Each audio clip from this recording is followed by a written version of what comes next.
अस्सलाम वालेकुम। इस लेक्चर में हम एक थ्योरम का प्रूफ देखेंगे और वो थ्योरम ये है कि every absolutely convergent integral is convergent. यहाँ पे दो टर्म जो हैं वो यूज़ हुई हैं, एब्सोल्युटली कन्वर्जेंट इंटीग्रल और कन्वर्जेंट इंटीग्रल, या इसे हम कंडीशनली कन्वर्जेंट भी कहते हैं।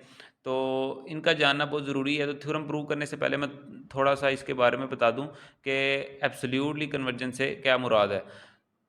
इसकी डेफिनेशन ये है कि an improper integral is said to be convergent absolutely if integral from a to infinity mod f of x d x is convergent.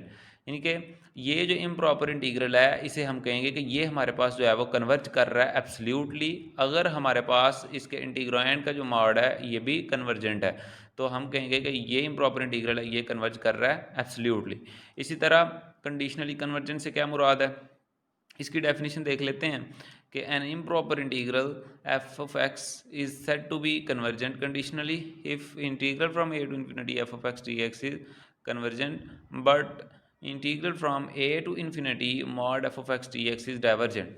Means कि अगर हमारे पास ये जो इम्प्रॉपर इंटीग्रल है ये कन्वर्ज कर रहा है और इसका जो मॉड है ये डाइवर्जेंट है, ये कन्वर्ज नहीं कर रहा, तो हम कहेंगे कि ये जो हमारे पास इम्प्रॉपर इंटीग्रल है ये हमारे पास कंडीशनली कन्वर्जेंट है।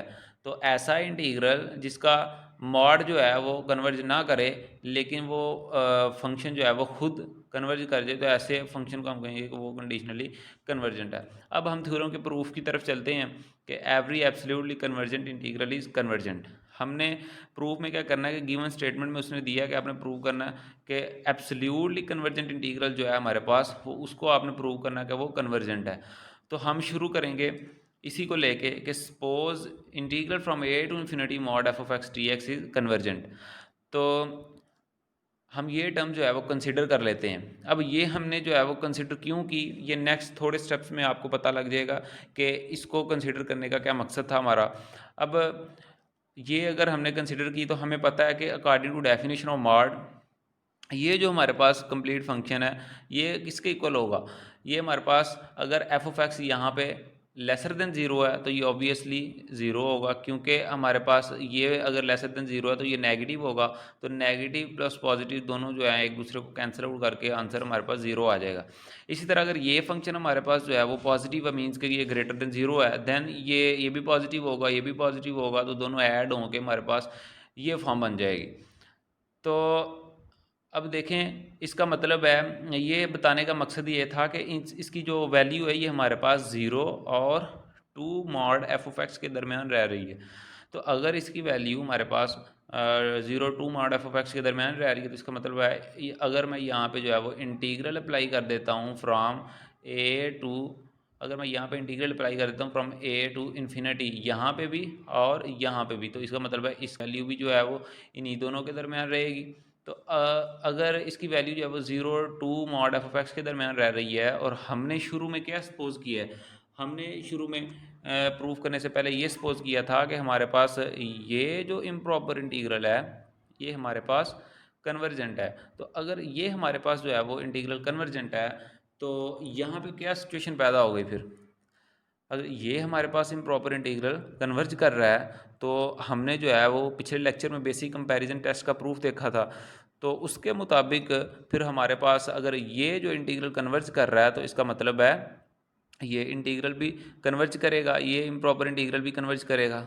तो यहाँ पे हमने प्रूव ये किया है कि ये जो इम्प्रॉपर इंटीग्रल है F of x plus mod f of x ये क्या है, कन्वर्जेंट है। अब ये प्रूव करने का मकसद ये था कि नेक्स्ट हमने जो प्रूव करना है कि ये इम्प्रॉपर इंटीग्रल कंडीशनली कन्वर्जेंट है उसमें इसका यूज़ होगा। अब हम अपने प्रूफ की तरफ चलते हैं कि हमने इसे प्रूव करना है कि ये हमारे पास जो है वो कन्वर्ज कर रहा है, तो फिर ही प्रूव होगा कि ये इम्प्रॉपर इंटीग्रल जो एब्सोल्युटली तो कन्वर्जेंट है और अगर एब्सोल्युटली कन्वर्जेंट है तो ये क्या होगा, कन्वर्ज करेगा। अब हमने इसे सपोज कर लिया और हमने मॉड एफ ऑफ एक्स जो है वो सब्ट्रैक्ट और ऐड कर दिया। अब अगले स्टेप में हमने जो है वो इससे अलहदा कर दिया, इस टर्म को अलहदा कर दिया और इस टर्म को अलहदा कर दिया और अलहदा अलहदा इंटीग्रल अप्लाई कर दिया।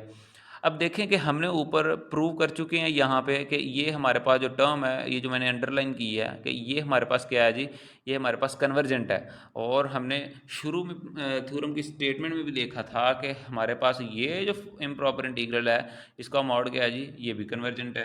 तो अगर ये भी कन्वर्जेंट है हमारे पास, और ऊपर हम प्रूव कर चुके हैं यहाँ पे कि ये भी हमारे पास क्या है जी, कन्वर्जेंट है, तो इसका मतलब है ये भी कन्वर्जेंट है और ये भी कन्वर्जेंट है। अगर ये दोनों कन्वर्जेंट हैं, उन दोनों का सम भी क्या होगा, कन्वर्जेंट होगा। तो अगर इन दोनों का सम कन्वर्जेंट है तो इसका मतलब है कि ये तो इक्वल है इस टर्म के, तो ये इम्प्रॉपर इंटीग्रल भी क्या होगा, फिर कन्वर्जेंट होगा। तो यहाँ पे जो है हमारा थ्योरम जो हमने प्रूव करना था कि ये इम्प्रॉपर इंटीग्रल जो है वो कन्वर्जेंट है, वो प्रूव हो चुका है।